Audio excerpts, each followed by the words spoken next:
నమస్తే, welcome to dot news. పట్టుబట్టి గెలిచాం, రాజకీయ ప్రత్యర్థి ఇలాఖాలో పాగా వేశాం. ఇక సీమ మనకు కంచుకోటగా మార్చాల్సిందే. జగన్ కు అంతో ఇంతో బలమున్న రాయలసీమలో వైసీపీని తిరిగి పుంజుకోనివ్వద్దంటూ స్కెచ్ వేస్తోంది కూటమి. అందుకే జగన్ టార్గెట్ గానే పవన్ దూకుడు పెంచుతున్నారు. వైసీపీ అధినేత కోటరీని వెంటాడుతున్నారు సేనాని. అభివృద్ధి పేరుతో చంద్రబాబు సీమవాసుల మనసు గెలుచుకునే ప్రయత్నం చేస్తున్నారు. రాయలసీమ కూటమికి అడ్డాగా మారబోతుందా? ఆ 4 జిల్లాల్లో వైసీపీని కోలుకోకుండా చేయడంలో బాబు పవన్ సక్సెస్ అవుతారా?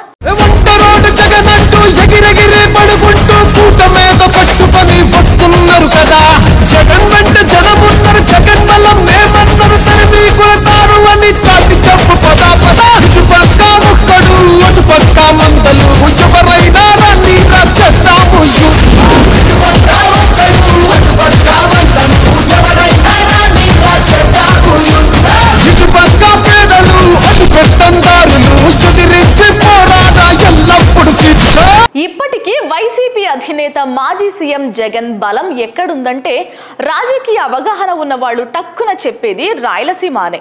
2024 ఎన్నికల్లో రాయలసీమలో వైసీపీ ఘోర ఓటమిని చవిచూసింది. కానీ ఆ పార్టీ మళ్లీ పుంజుకుంటే రాయలసీమలో స్వీప్ చేయడం కష్టం కాదన్న అభిప్రాయాలు ఉన్నాయి.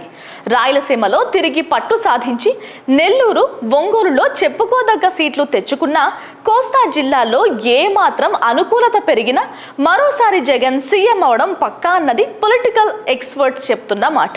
రాయలసీమలో తిరిగి పట్టు సాధించి నెల్లూరు, ఒంగోలులో చెప్పుకోదగ్గ సీట్లు తెచ్చుకున్న కోస్తా జిల్లాలో ఏ మాత్రం అనుకూలత పెరిగినా మరోసారి జగన్ సీఎం అవడం పక్కా అన్నది పొలిటికల్ ఎక్స్పర్ట్స్ అభిప్రాయం.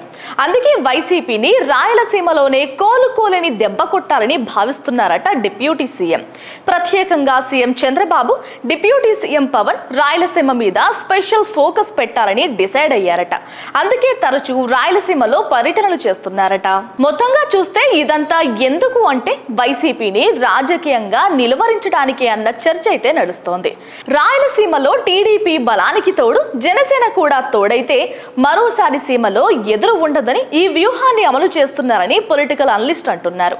అంతేకాకుండా వైసీపీని దెబ్బతీయాలంటే అక్కడ పవన్ దూకుడు అవసరమని చంద్రబాబు భావిస్తున్నారు. టీడీపీ అధినేత చంద్రబాబు, పవన్ వ్యూహాలు ఎంతవరకు ఫలిస్తాయి? రాయలసీమలో వైసీపీని తిరిగి పుంజుకోకుండా చేయడంలో కూటమి సక్సెస్ అవుతుందా లేదా అనేది వేచి చూడాలి. Please subscribe dot news.